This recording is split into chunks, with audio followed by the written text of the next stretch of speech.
Good evening, everybody. Welcome to the Kickin Show, the official podcast of Kickin the Tires. I'm Jerry Jordan, your show's host. Got Justin Schuoler out in California, Seth Eggert in North Carolina, and Christian Coley in Tennessee. Got a kind of a full show for you this week, and we're going to talk about the All-Star race, college racing, planning on going to the Cup Series. I think there's some ARCA news with Derek Lancaster. Seth's got iRacing, got a roundtable review, and we'll go over some of the prelims, what we think will happen in the Buschy McBusch Race 400. So to kick it off, I'm going to start it with the All-Star race format. And breaking news today, NASCAR announced that there will be 6 segments to the All-Star race. And in between each segment, the drivers are going to have to get out of their cars, do the hokey pokey, run around the car, get back in their cars, and then no, honestly, that's about what it is. Okay. I mean, that's about what it looks like, but I'm going to go to the official rules because Eddie Gossage has really, I mean, wasn't it you, Seth, that said you needed like a tutor to understand these rules? I said you had to hire a tutor, and mind you, I work as a tutor at a college during the week. And I'm confused by this. Okay, so I'm going to read it because that's the only way that it's possible for anybody to even possibly understand. The race format is as follows. The race will feature 6 rounds totaling 100 laps. I wasn't wrong about the 6 rounds. I just made up the stuff about the hokey pokey. Okay. Starting lineup for round 1 will be determined via a random draw. So basically they'll put some little numbers in a bottle and they'll draw those numbers out. Rounds 1 through 4 will be 15 laps each. Round 5 will be 30 laps, and the final round will be a 10-lap shootout. Now, here's where it starts getting interesting. Oh, by the way, it's all going to be like on FS1. Round 2 will be a random draw, which will be seen on TV and on like Big Hoss TV. So they'll, regardless of how they started round 1 and how they finish round 1, they'll redraw for round 2. Round 3, the entire field will be inverted. So if you finished 24th, you will start first. There's no possible way that some drivers could be, slacking off there. However, at the beginning of round 4, the field will be inverted via a random draw again. Now, there will be 8 or 12 that are inverted from that round 5. Starting positions for round 5 will consist of the cumulative finishes from round 1 through 4. The lowest cumulative finish starts on the pole, second lowest starts second, and so on. All cars must enter pit road in round 5 and do a mandatory 4-tire pit stop. You guys still with me? The starting positions for round 6 are set by the finishing positions of round 5. Only green flag laps will count, so cautions don't count. Remember that pit stop in round 5?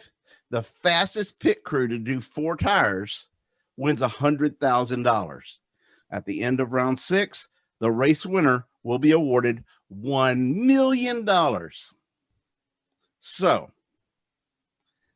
there you have it.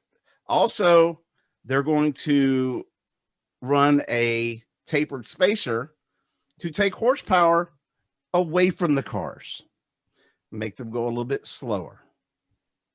That's all I've got. I think the hokey pokey would have been a great idea, guys, but please weigh in now. I do not want to be the one to have to come up with the tiebreaker rules if there are 2 drivers that have the same average finish from or cumulative finish between rounds 1, 2, 3, and 4. Surely we can flip a coin. Justin, did you follow that? Surprisingly, yeah. But like Seth said, what happens if you have tiebreakers and stuff like that, and having to go down through the list of first place finishes, second place finishes, third place finishes. It's Joey Logano says he doesn't know. It's going to be a bit interesting. You're going to have some guys that are going to, especially. Joey's head came off. That's good TV right there. Would that be because of the flip from the flip off? I think that's left over from the Talladega flip, but we'll get into that in a little bit. Poor guy. Yeah, but as I was saying, I think the entertaining part is going to be the full field inverts, especially if someone crashes out and they got to put their car back up there at the front. That'll be great. It's going to be interesting. Christian, any thoughts from the guy who covers ARCA and sees amateur racers all the time? I think the way that I summed it up on Twitter, and I mean, we can go back to this weekend's race at Talladega with a tapered spacer. I think somebody in the higher ups in NASCAR sat there and went, we really love this product we got on super speedway races.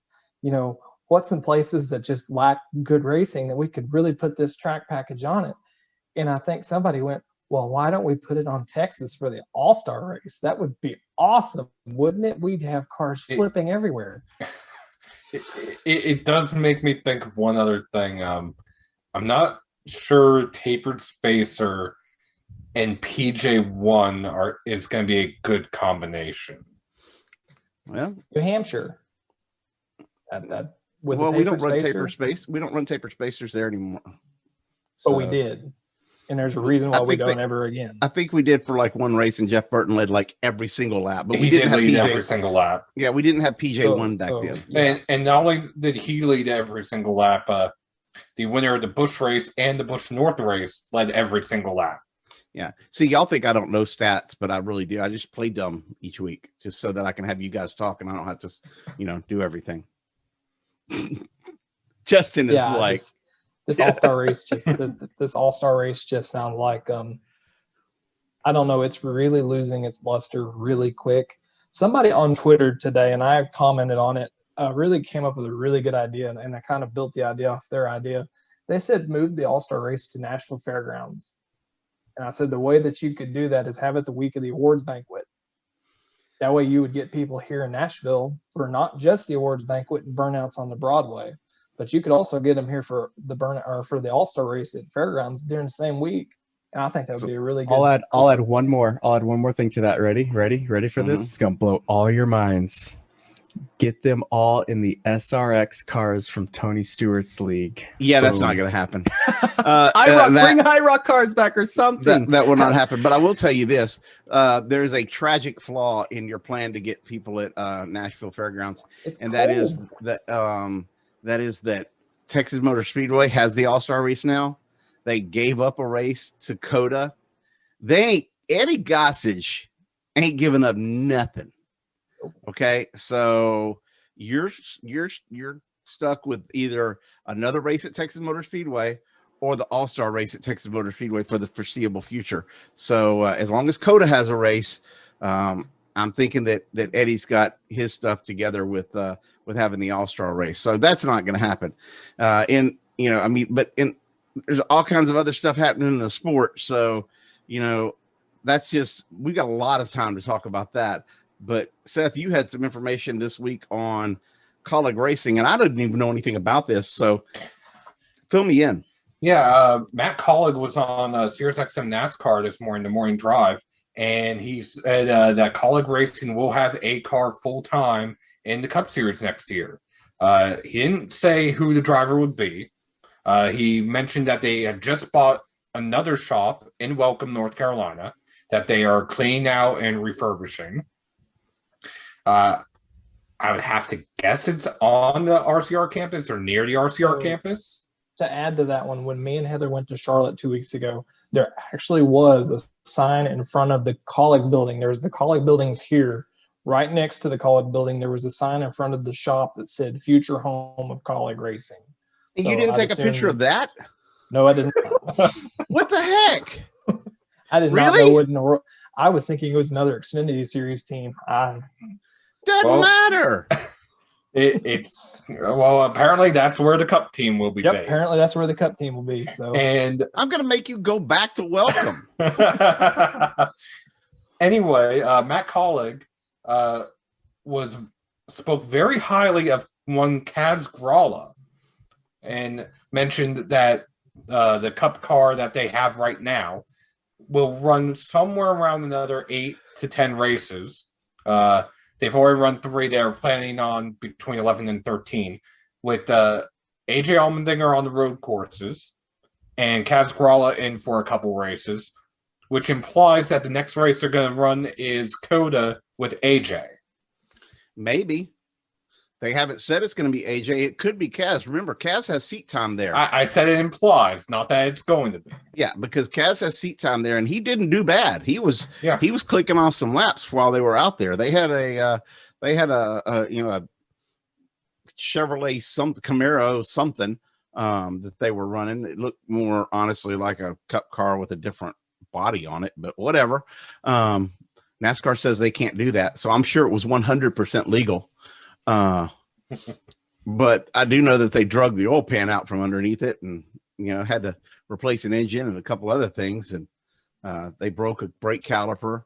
But they still got laps, and he was turning some good laps. I've got some great photos on Kicking the Tires in that photo gallery from that event. So don't automatically assume that it's going to be AJ. That's a very good point. And it's almost remarkable to see how far Collig has come in the 6 or so years that Matt Collig has been a part of sport. He first sponsored, I think it was Blake Cook at Go Fast Racing in 2014. Then he sponsored him for a full season at TriStar Motorsports in 2015 before buying and starting his own team in 2016. From there, he's made the playoffs, won multiple races, and now he has a Cup team that's going to be going full-time next year. There you go. Moving up, that's what we like, is we like seeing the car. We like seeing the smaller teams build and grow and get up to the top.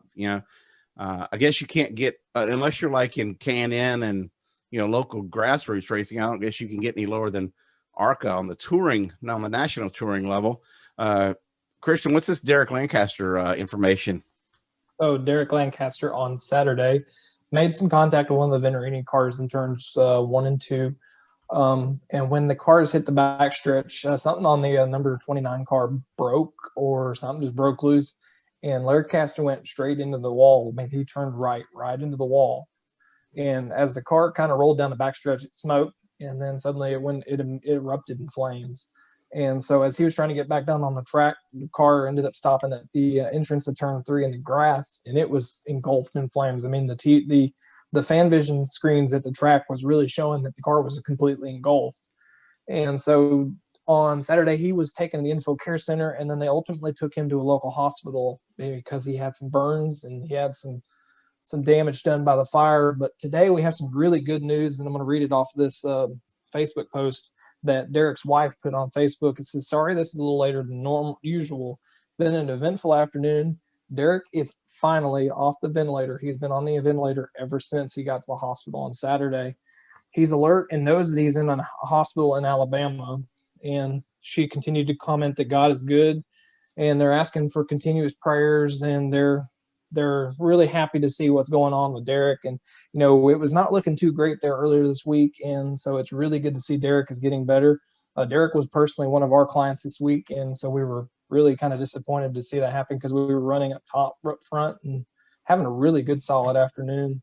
And explain quick, Christian, explain one of your, you shoot for Daniel Oberly, Yes. Doing commercial photography, not a Kicking the Tires client, No. but just want to make sure that the fans know that that's the he was situation. He was one of our last minute ads last week. And so, we were really excited to see him running up front and almost getting a win. We would have been really excited if he would have got the win, but no. Speaking of wins, Corey Heim picked up his 3rd career win on Saturday, passing Nick Sanchez late in the race to take the victory. Heim, of course, is making his NASCAR Camping World Truck Series debut next week at Darlington, as we first reported here on Kickin.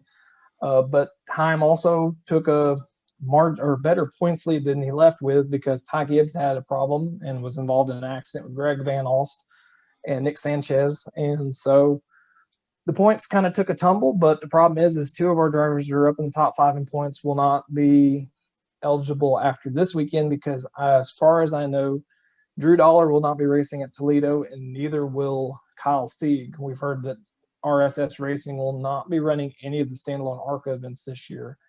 But Heim is going to head into this weekend's race at Kansas with a pretty marginal points lead over Drew Dollar, 14 points to be exact. But as we said, Drew Dollar is not going to be competitive for the championship.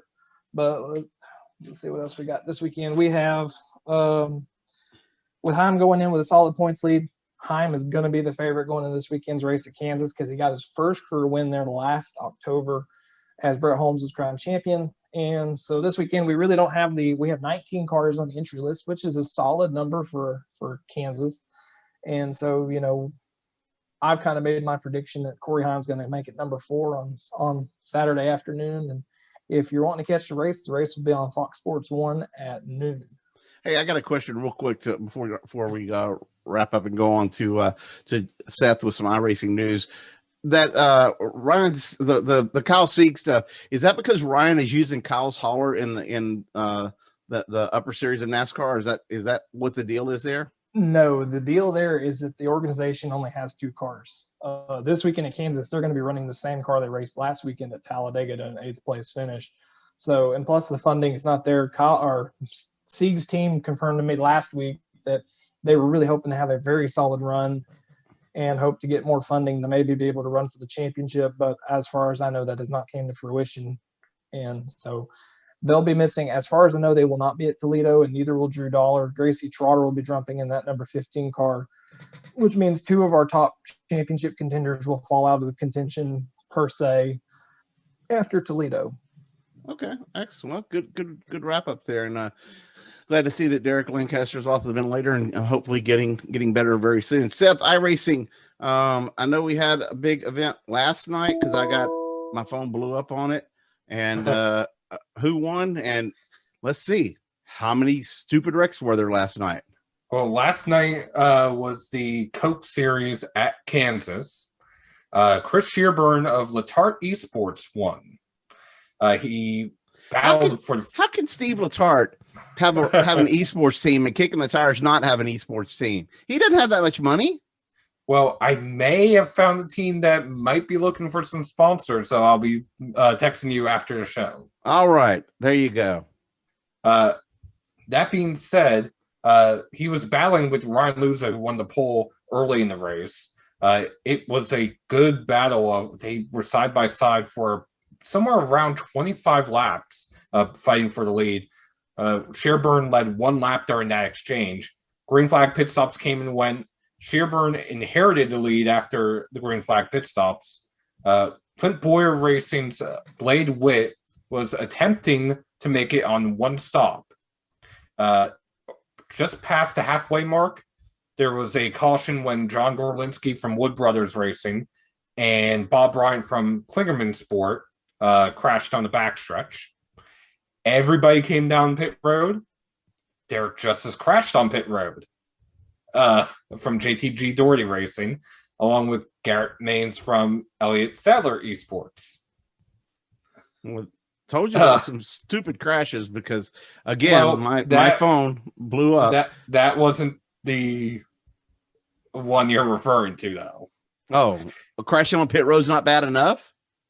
On the restart, there was an 18-car pile. There you go. Sounds like typical stuff we'd see in the well, I would say the ARCA series, but they don't have 18 cars in their field.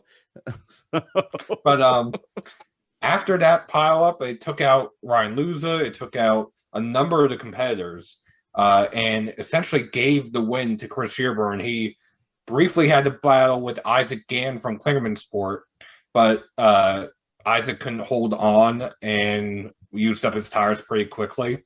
Shearburn cruised to victory. I do also want to mention Dylan Duvall from Stewart Haas Racing. He was racing in his 100th start, and also it was his first race since he lost his grandmother. He had a special paint scheme that he had designed for his 100 star. He put his grandmother's name on it. He somehow avoided the 18-car pileup by stopping in the middle of the track, in the middle of the wreck. Everybody wrecked around him. He didn't get hit. Went on to finish 9th. There you go. Hey, I got a question. What about the For the Fans Racing League? I think Kickin' the Tires had something this weekend that we were sponsoring. Yes, we did. We sponsored the 200-mile race at Talladega for FTF Racing, and Brett Pancari won the race in the number 035 Princess Peach Toyota Supra. The Princess Peach Toyota? Yes! Sorry, Princess Daisy. Sorry. Oh, Princess Daisy. That's lame. Man, Princess Peach is so much cooler. Yeah, but I'm pretty sure he changed it up for maybe some reasons. I'm not sure. But he won by 0.025 seconds over Ryan Naraki. I think I'm pronouncing his name correctly. As the field wrecked coming to the line behind them. Granted, it looks like it was an exciting finish there. In their Cup Series, Jake Fisher of Space Station Gaming picked up the win in the Movie Showcase 500K at Talladega. Hey, I got a question. I know we've already done one Cup race at least with FTF. When we've got a bunch. When do we have some Cup races coming up? I believe our next one is coming up fairly soon. Besides COTA, I have the whole COTA weekend. Well, if you have the whole COTA weekend, then we have a entire weekend in about 3 weeks from now. That is actually when the next Coke Series race is at COTA. So they have a few weeks off, funny enough. And I want to say of the next 6 races, they have 3 road courses. Okay. So that should actually be fairly interesting because for the Coke Series on road courses, they do not have any cautions. Awesome. Well, thank you for the iRacing wrap up. And COTA is our next one. That's right. COTA is the next one. I was just looking this. Yeah. And we're going to go to Justin Schuoler with some some Supercross news now that he's back from the bathroom and joining us. So if you've been wondering where Justin went, just he's back now. I hope everything came out okay, Justin. Oh, thanks. That's great. That's great. Everyone knows now. No, it came out great. It looked like a mountain lion, very healthy mountain lion in there. So I just sat there and adored it for a bit, took a couple pictures, made sure my mic was off so you guys didn't have to hear it come out. But yeah, it was great. You want to redo that pass off again or? No, hell no. I'm loving this. This is all you. All right. Well, we'll start off with the SRX real quick. They just made a quick announcement that AMR is going to be their official on-track incident response team for the series. Again, they're set to kick things off out at Stafford, Connecticut Motor Speedway on June 12th. So that's just one quick update with SRX. Other than that, they've just been kind of getting everything prepped up. We still need Tony Stewart. So Tony, if you hear this, we need you to come on the show to talk about your series. Come on over, man. Anyone else too? Bill Elliott, I know you're out there. Michael Waltrip, Greg Biffle. I saw you in a picture. So get on out here. For Supercross, though, they're wrapping up their season. They just had their penultimate round this past Saturday out in Salt Lake City, and they're going to be doing the second round of Salt Lake City this upcoming Saturday night. So we got 3 champions to declare. So first, I'll just give a quick breakdown of what happened this past Saturday in the races, and then go into all the different championship layouts and stuff like that. So 250 East, Christian Craig actually crashed out during one of the heat races or the practice session or something like that. Anyway, he ended up having a pretty swollen foot. He tried to come back in the heat race or the last chance qualifier and just couldn't stand on the bike. So he was out for Salt Lake City 2 or Salt Lake City 1. I'm assuming with how bad it's swollen and just from some of the pictures, I'm assuming he's probably going to be out for Salt Lake City 2. Is it broken? I haven't heard anything official yet, actually. So I would have to look through that, but it was swollen pretty bad. So either a fracture or a broken ankle of some sort is my guess. what I saw, it seemed like it was pretty gruesome looking. So Yeah, it wasn't a hard crash either. So either his ankle or foot just got snagged up on the jump when he landed or something. But it is what it is, and sometimes that's what happens in Supercross. You see guys like Karen McAdoo who went flying handlebar over handlebar and getting tossed around like a rag doll, face first into the lip of the jump, the bridge jump that is, and he just gets checked by the medical team and goes back out and finishes third, right? So, but then you get small crashes like Craig, where it's like, oh, okay, he just slipped off the bike and just slid down the jump, and then next thing you know, he's got what appears to be a broken ankle or a fractured ankle or something like that. So He does have what an it is. injury update up on YouTube. Oh, he does. Okay. Yeah. So go ahead and check it out up on YouTube. I'm sure he's probably also posted it on his Facebook and Twitter and Instagram too. So, but going on to the 250 East race, Joe Shimoda, an old friend and teammate of Jet Lawrence, goes out and gets his first career 250cc championship. He becomes the first Japanese-based rider to win in Supercross, and he keeps his title hopes alive because of that. I'll break that down a little bit more later on. Jet Lawrence and Colt Nichols rounded out the podium, and a big shout out to Michael Mosiman, who was battling for the lead a little bit. He ends up finishing in fourth, though, after slipping off of one of the doubles just before the start finish line. And he did all of that with a broken hand. So a huge shout out to Mosiman for a good, strong run there. In 450s, Marvin Muskin takes the win in dramatic fashion with Cooper Webb sneaking up into second, Ken Roczen making a mistake and falling back to sixth, and Malcolm Stewart getting his first career podium, brother of legendary Bubba James Stewart.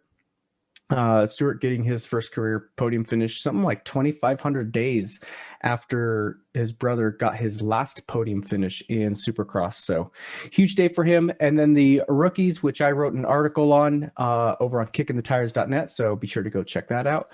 But I gave a shout out to the two rookies, Dylan Ferrandis and Chase Sexton, and saying that these two are going to be the next generation of the 450 class. And sure enough, they finished right behind the top three, fourth and fifth respectively. So they're going to be a huge show when it comes to next year. And like I said, had Sexton been healthy all year and not had that injury out in Houston, this would have been quite the rookie of the year battle between these two. So, and like I said, Ken Roczen grabbed the whole shot, led the opening like 14, 15 laps, something like that. But a mistake just before the whip section had him relegated down to sixth place overall. So that's the races. Now for the championship scenario. So in the 250 East division. By the way, real quick, Husqvarna and KTM build 350 bikes. Just saying. Yeah, I know those are a real thing, but they've never been officially raced in Supercross or motocross. I think motocross may have, based on my Googling here. Here's another one that Googles for 2 minutes, and now he knows more than you do. That's right. 350 motocross engines right here, baby. Yeah, we have 175cc motors in karting too. Yeah, apparently I'm learning there's 50cc, 65cc, 85cc, 105cc, 125cc, 150cc, 200, 250, 300, 350, 450, and 500. And there's 600 and 650. Don't forget those. It doesn't say that in my little Google here. Well, your Google knows everything, so you can't be right. Do what? I said, well, your Google doesn't have all the info. There's also, let's see, what were the numbers? So there's 50 and 55cc, and then there's 60, 65, 80, 85. I think there used to be like a 72cc back in the day. Then you have 100, 105, then you have 125, 250. Then, yeah, it goes up by 50s from there roughly. So, but yeah, Miami just came out with a new 175cc motor.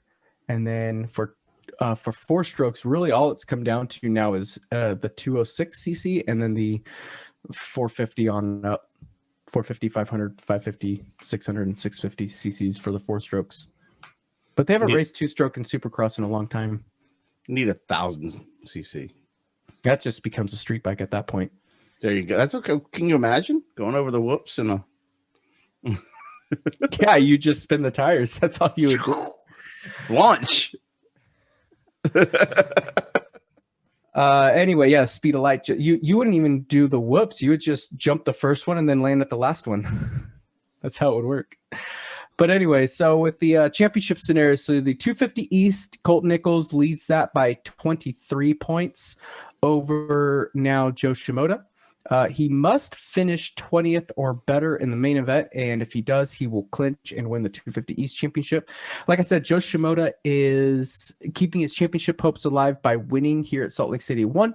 So in Salt Lake City 2, he is now in a must-win situation.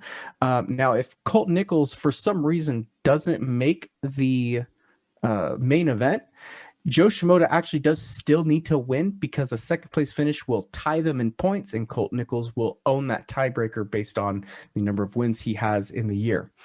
Jet Lawrence must finish 15th or better to claim the final step of the championship podium. Now that's assuming Craig does not race in Salt Lake City 2.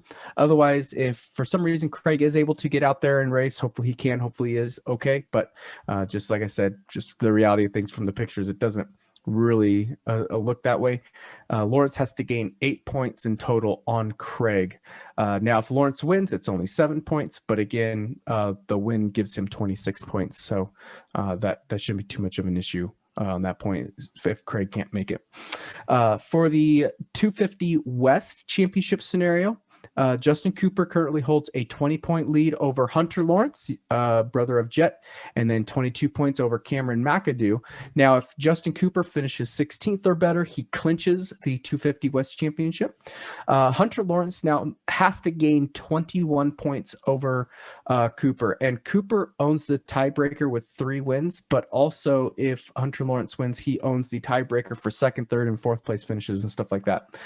And Cameron McAdoo is just flat out in a must-win situation, assuming Cooper does make the main event. If Cooper misses the main event, then McAdoo can win the championship by finishing second or better and finishing ahead of Hunter Lawrence, because there's only a 2-point gap there. If McAdoo finishes second but Hunter Lawrence wins with Justin Cooper not making the main event, then Hunter Lawrence will win the championship by 1 point because that's a 3-point spread between first and second. So that's your 250. Again, both of them are going to be in the same race, in the same heat races, both Heat 1 and Heat 2 and the LCQ, as well as the main event. This is the 250 East-West Showdown, so you will see a combination of both together here. And this, again, is something that a lot of fans have been looking forward to with Justin Cooper going up against people like was going to go up against Christian Craig, but Colt Nichols being the other one, and then the Lawrence brothers, Hunter and Jet. People have always wanted to see what these two would look like on track when they're competing against each other. So this is the chance for a lifetime here to see the first time on a national. And then last but not least, for the 450 championship, Webb currently holds a 22-point lead over Ken Roczen. So at this point, Ken Roczen is in a must-win situation if Webb makes the main event. Otherwise, if Webb misses the main event, Roczen can win the championship by finishing second or better.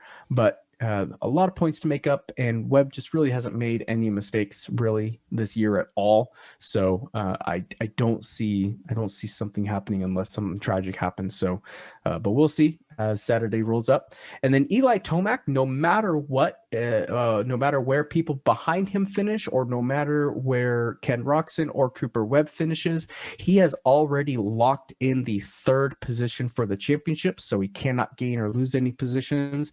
And we already now know where our third place champion is for the championship podium for 450. So that is Eli Tomac. I got a question. Got a question for you. Sean had to write all that up for you, didn't he? Because I know you don't math that well. No, I wrote all that up. Don't doubt my math. I know how to math. I thought the all-star format was confusing.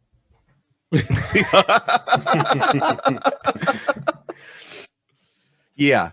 Math is not that hard with calculators. Did you have your wife help you? Place. Because okay, now I'm offended. So she literally cannot do numbers that I do. All of our bills, all of our bank account stuff, all of our checkbook balancing, all that stuff. That is all me. You That didn't is- come up with that all is those. not her. You didn't come up with all those Supercross scenarios. I literally have. I'm gonna put an article up. I'm putting an article up. I'm gonna And look I'm through gonna all my. email it to Sean. I'm gonna look through all my Sean Brennan press releases and see if I've got that information in there. Do it, and then I'm gonna call Sean. I ain't gonna email him. I ain't gonna text him. I'm gonna call him and be like, "Yo, I broke all this down for y'all. You're welcome. You can use it over on NBC. If you want to share the article, do it, and then tag Jerry Jordan and say I'm the best there's ever been." I'm sorry I doubted your Supercross knowledge. What about your? Put me in my place. I still don't believe you. What about your Talladega? What about your Talladega knowledge? Quick review. Joey Logano flipped. He wasn't happy about it. He told NASCAR and the world. So that's the Talladega review. That's what everybody's talking about after the race. Anybody else? I've got thoughts on that. Well, I've got thoughts on that. I mean, I've got 6 thoughts on inches lower when he hits Bubba's car, and he's flipping through the air like a rag doll, worse than he already was. So he'd have been in the catch fence. I'm not worried about onboard, huh? That onboard camera from Bubba Wallace was insane. awesome. You think? Hey, look, I know who that car is. Oh, did you see the number on the door? No, the number on the roof. On the roof, exactly. So, like I said before, we don't need cars getting airborne. We don't need these major wrecks like this. And kind of speaking on what Jerry said about that, I feel like NASCAR is going to have a lot of, like, I guess you could say, evidence for this accident, because the Brendan Gaughan accident in 2019 happened at the exact same place and was basically the exact same way of being flipped. So they've got evidence to look at what happened with this accident to make sure it doesn't happen again. And on top of that, with that spot where this is happening, like fans, you have to realize that the banking changes right there. So it's a combination of both the cars going backwards and a massive elevation change. You're talking about with how steep the banking at Talladega is.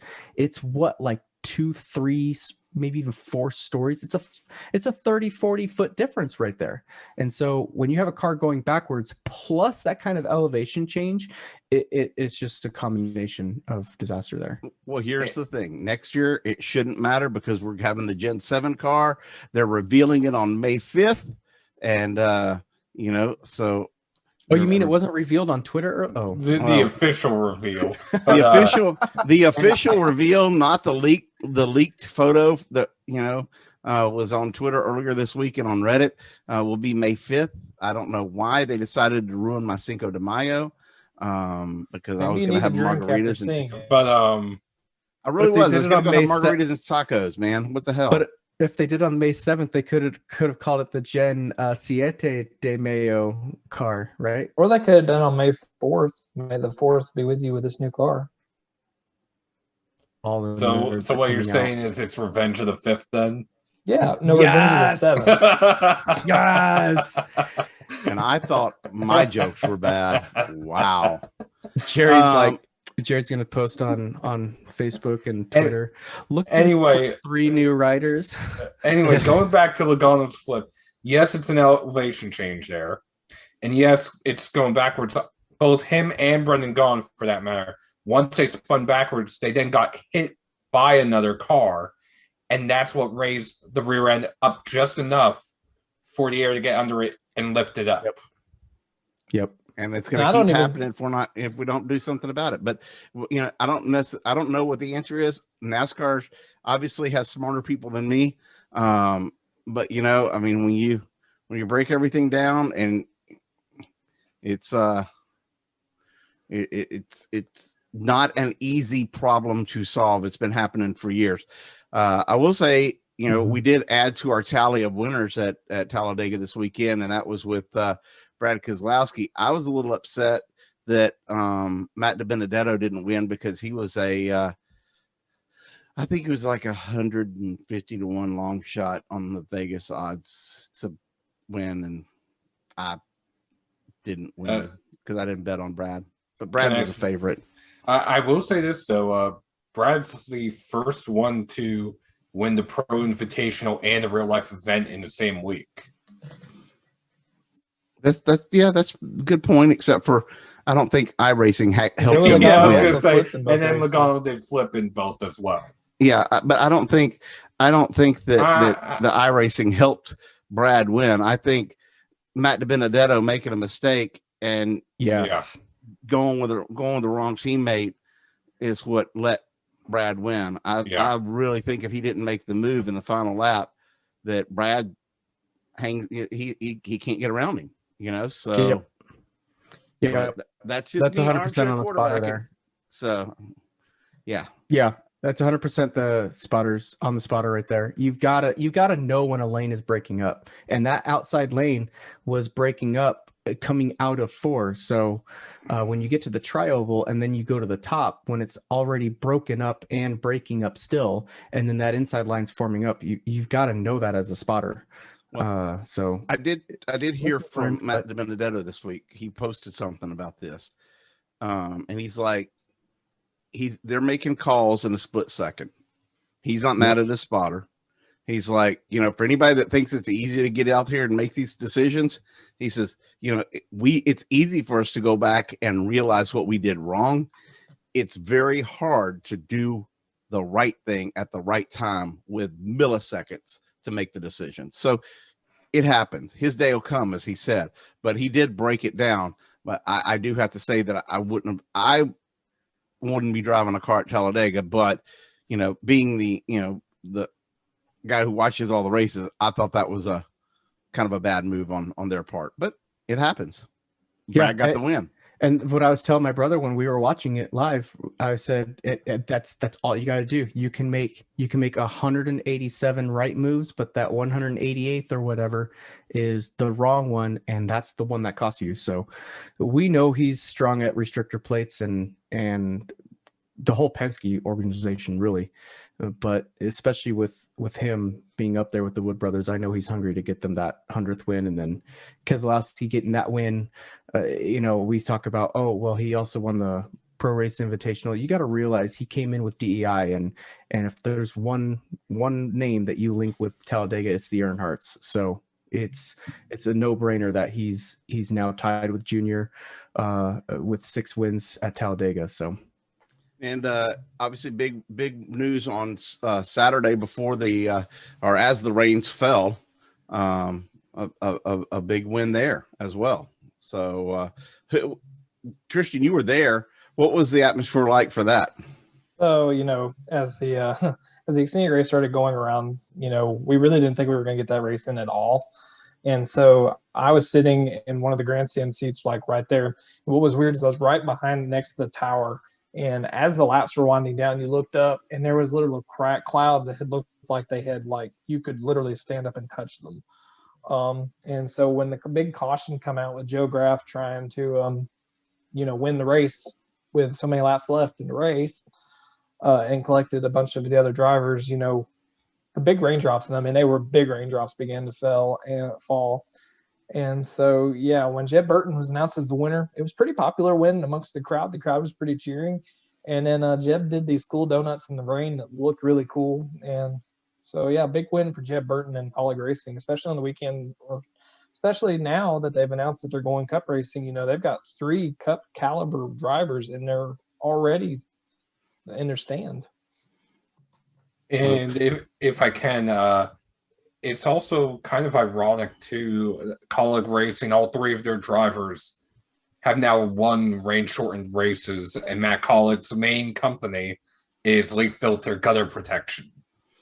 Well, maybe he's got a in somewhere on the rain. You might have to ask him that in a press conference if we ever get him, on a microphone. Say, hey, you got a connection with the guy who makes it rain, because your car seemed to do real well. This week at Kansas, the Buschy McBusch Race 400. Who the hell came up with that name? That's what happens Man. when you give a redneck $30 million and they get to name a NASCAR race. The Buschy McBusch. I'll We're gonna say be- I voted for the Farmers 400. Well. So Well, we're going to be at Kansas Speedway this weekend for the Buschy McBusch 400. And my pick, I'm going with Kyle Busch. We'll really bush it up. That's my pick. That's it. I don't have any picks for the others. Well, how about this? I'll go with a different Busch driver, Kevin Harvick. Okay. Is he driving a Buschy McBusch car? Oh, I wouldn't please. put it past them. I wouldn't put it past them. millennial. Okay. Christian, who's your pick?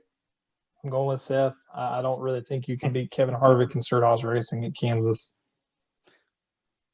Justin? But can you? Man, gosh. Okay, so we also have the truck race, right? Because I think Xfinity's off this Yes. weekend. Okay. Yeah, there's a truck race, but I Then you didn't have pick ARCA. anybody on that. Trying to ARCA's see. your thing. I don't pick ARCA very often. Corey Haim's winning that race.